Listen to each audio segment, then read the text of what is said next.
right. I think this brings us to our second toy line review. We reviewed last week the Secret Wars toy line from Kenner. Damn, Now right we're at the reviewing- hour mark. That was clutch, fellas. Or from Mattel. Sorry, not from Kenner. Now we're reviewing.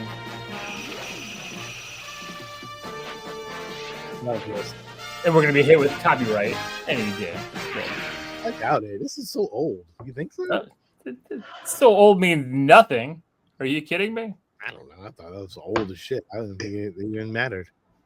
Always matters. This is the commercial. Of the universe to challenge the worst villains on Earth are the most powerful heroes ever in the battle of the superpower collection. You know, as a Robin fan, he seems awfully misplaced in this fight. Figures with power action, each sold separately with its I was going to say, was Robin ever part of this Justice League? Yeah, in this shit from the beginning, though. From the beginning. Can this madness be stopped in time? It always feels like he's out of it. Like he's always second tier. Like, you know, like well, at least what I remember. Like, because it's always the Teen Titans. It's always the Titans. It's always he's there, not the Justice League. Well, that puts us into our superpowers Kenner line that started back. Wait, what? One of the best things about the superpowers line that I have from my personal memory is the hunt.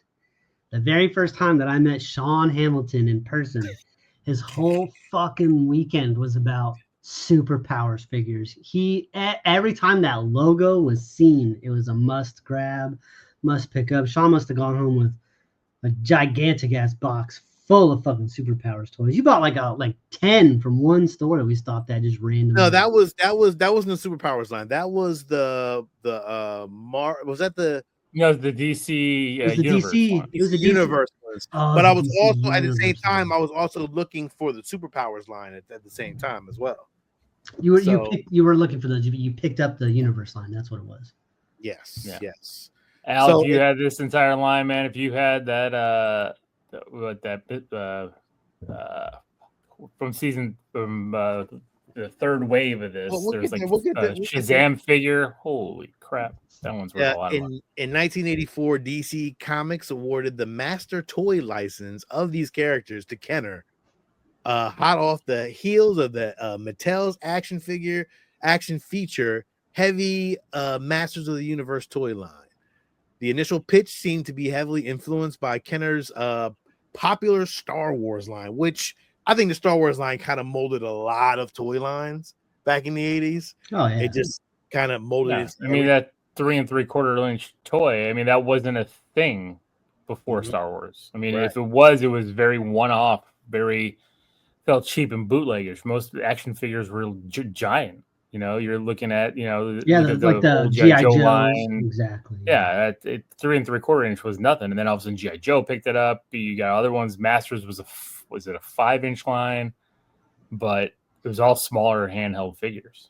And before that, there were the doll figures. What were they called? Amigo line. That's the only company that had the superhero license for both Marvel and DC. Yeah. Yep. And then I think it was a Knickerbocker who had, I think, I don't know, Knickerbocker and Mattel in 1982, with the emphasis of action and art. Kenner devised a hidden mechanism within the figures that, either kicked, punched, or did everything else, which was awesome. I remember that. I think everybody had the superpowers line. I don't know who didn't have it when you were a kid. Everybody had at least one, man. Yeah, at least had one. Although you didn't have any of them? I didn't have any of them. I for sure had the Batman. For sure. Yeah, I had Batman. Definitely, yeah. You probably, Steve, had the Batman from the 89 re-release. Maybe, but it looked like that Batman. Yeah. From the right. No, commercial. they did. All they did was this. It was the same molds that toys. Oh, no, I had all this shit, dude. Like Yes, because you were also 5 years old at the time, so that made complete sense. Yeah. That's the best. This line was already dead by the time Steve was a kid to get these figures. Mm-hmm. That's what I'm saying. Like, unless he found, which I did as a kid, found a lot of this stuff in clearance bins. Yeah, this line was based off of kind of like off the Super Friends, but then like it went into like Super Friends and the Legendary Superpower show. You remember that show when it had all the superpowers, and then it was after that it was a Superpower Team Galactic Guardians. and that was with like Firestorm, or I don't know. It had everybody in it back then, and I thought that was really cool. Character here made for the show that they made a figure on, which is crazy. Once the line was on the market, a vigorous merchandising campaign took place with the DC Comics and Kenner striving for the Superpowers logo to become ubiquitous. It's a crazy word.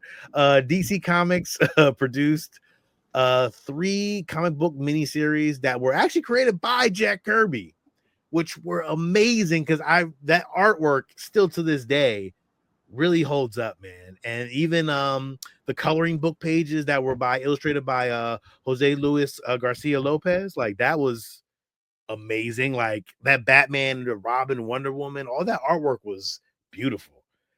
And I mean, again, this line to me. Okay. Yeah, I did not remember that this line actually came with mini comics to compete with Masters of the Universe. I was like, that's crazy. Yeah, because I don't see many of these mini comics out in the wild. I don't see them anywhere. Like I had the whole stack of them. You know what? I know you did, but I just didn't remember they came from. I thought it was just something else. Like I just thought, I got rid of every single one of them. I got this line for free, damn near. Basically, it was given to me. The whole damn set was given to me, man. Outside of the Batmobile, all these vehicles are trash. You're crazy, man. That Superman Walker vehicle is it was pointless. It was so horrible. So pointless. But the Hall of Justice was the Hall of Justice is tough, ain't it? Yeah, Hall of Justice had all kind of little inserts in it. You could put like characters in there. It was like there was a lot of cool shit on that Hall of Justice. That was really a great line. And you got that too. You had that, right? I had everything. I had everything. Pretty much everything except for like the vehicles. I had the Batmobile and all that, but I had the Batmobile. Yeah, the Batmobile's cool. I like the Batmobile. Yeah, a lot of my shit was in mint condition too. Like it was really in great condition. There was nothing really broken on them either. Anyway, the first series. What did Al say? Al said he had the Batmobile only. Yeah, he didn't have the rest. The first series included Aquaman, Batman, Brainiac, Flash, Green Lantern, Hawkman, Joker, Lex Luthor, Penguin, Robin, Superman, and Wonder Woman. Wonder Woman always had the lasso. The Penguin's umbrella was really great because it was multicolors and like it was really, really cool shit with this line. This line was really, really amazing. Like it was pretty much. And key fact, that Penguin was reissued for the Batman movie line. It was just the same one because they're like, we're not making a Danny DeVito figure. We're just gonna repurpose this figure. Yeah, they sure did. The Joker was really great. It came with the green hammer with the Joker. Like very well done very well crafted fucking toys. Like these toys did not like on each of their like weapons, like they were really detailed and very well done, man. Very, very well done. Cloth capes on every one of them. Yep. No, well, yeah, cloth. Yeah, capes. It was. Yeah. The Joker he had like a lapel and it was plastic. His coat was plastic, but all the capes, cloth. And that Brainiac figure, the vac metal on that, phenomenal. Like that shit was great. If you got a good one in perfect condition, it was amazing. The second series included Darkseid, Desaad, Dr. Fate, Firestorm, Green Arrow, Calabac, Mantis, Martian Manhunter, Parademon, Red Tornado, and Steppenwolf. And there was also a mail-away Clark Kent figure that you could always get. After a while, you could take the little UPC and cut it off and send it to him, and you get that Clark Kent figure. All these figures, I think the best figure in this line probably in series 2. Yeah, probably the Darkseid. Based on the pictures, I really like the Green Arrow, and I like the Parademon actually. Yeah, the Green Arrow was a really hard one to find. Like if you found it loose, you can never get the arrow because it's always they're so small and thin. Yeah. You can never get it. But I always like the Firestorm character, like because I just like the fire on top of his head. I thought that was a really cool thing. But yeah, great figures. Again, they didn't skip on anything. The detail, again, the artwork on the box, fucking amazing, man. Really, really great. And then this is where you get into the third series, which is the last And final series of this, which was included with Cyborg, Plastic Man, Mr. Miracle, Shazam, the Golden Pharaoh, Orion, Tyr, Samurai, Cyclotron, and Dr. Freeze. No wonder it was the last one. They were getting into the weeds here. These. Wasn't the Riddler part of this one too? The Riddler was a Brazil release. It did not. It was not. I've seen it. I've seen it in store and at shows. That's why. The rarest figure. The rarest figure to get out of this was the Cyborg figure because that back metal, and it was only produced in Canada.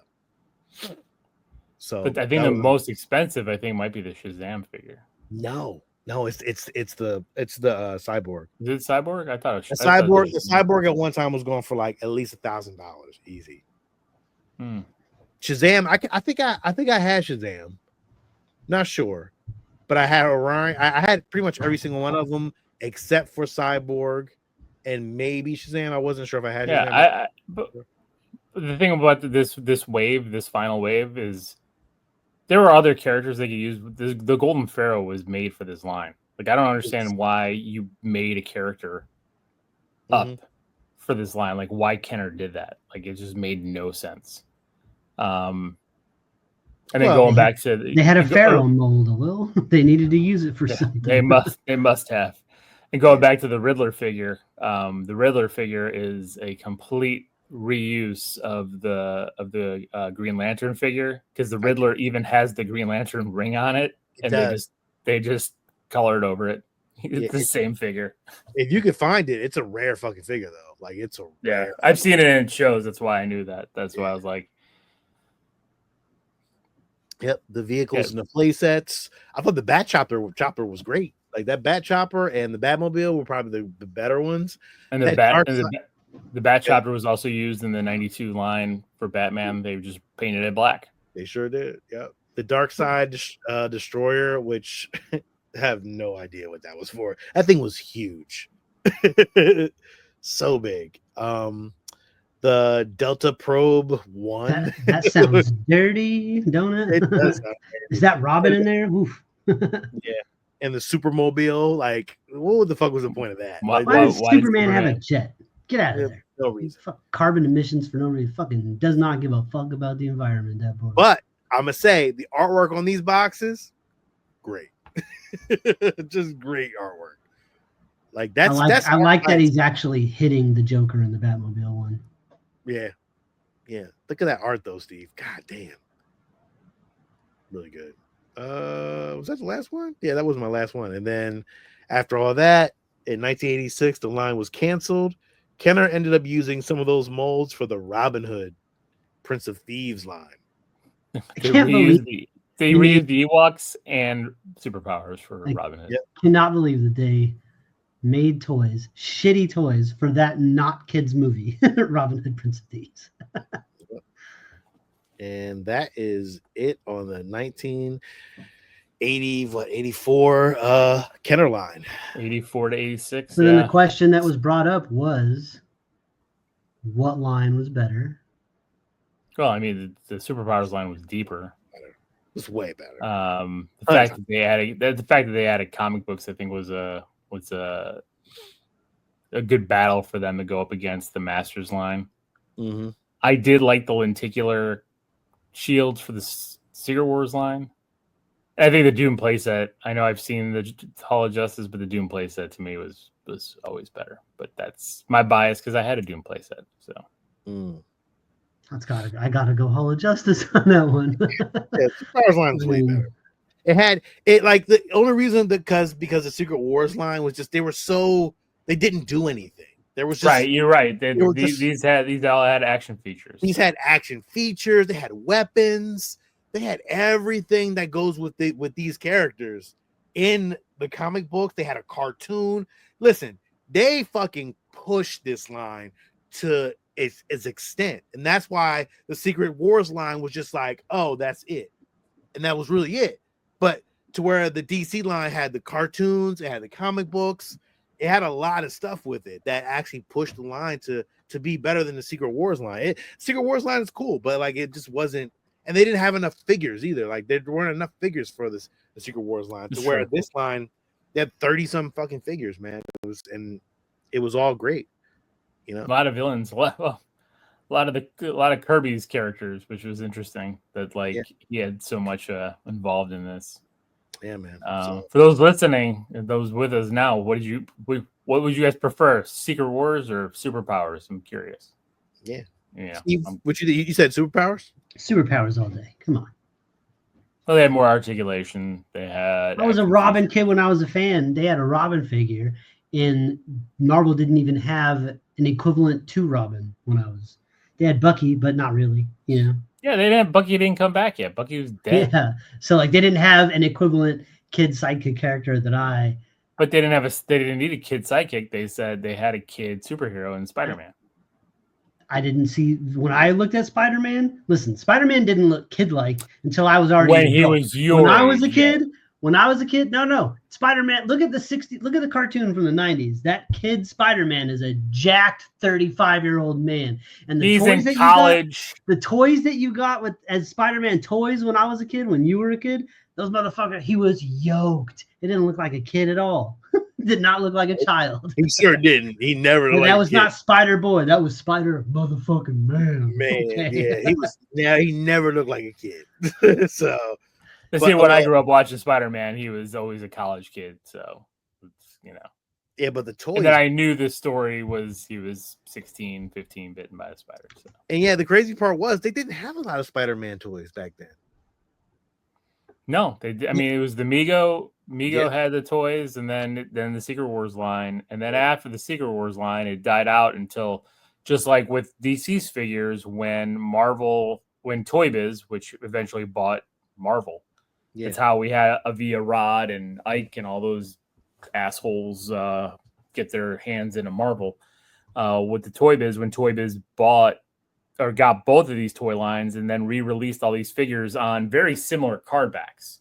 Like you could see the very card backs from was it 88, 89. I remember all those were always were a KB Toy Store. Like I never saw those at Toys R Us. I always saw them at KB Toys. Yep, always at KB Toy Store. You're right. Wow. This isn't Superpowers versus Ninja Power Rangers now, because I'll have to lean. I was more into that when I was playing with toys. Next week will be something else. I'm not sure. Maybe we go down TMNT. Maybe we go down Silverhawks. I would love to go. We need to hit G.I. Joe, Silverhawks, TMNT. Thundercats. List, though, but Thundercats, Voltron. Yeah, we'll do that. Yeah. God damn, I was at Target earlier this week, and they had. I agree with Al. That Spider-Man line was awesome. I was like, what'd you see? I was at Target, and in their little fucking area of like collectibles and shit, they had all the Voltron lions. Yeah, they re-released them again. I was just like, oh, I kind of want them.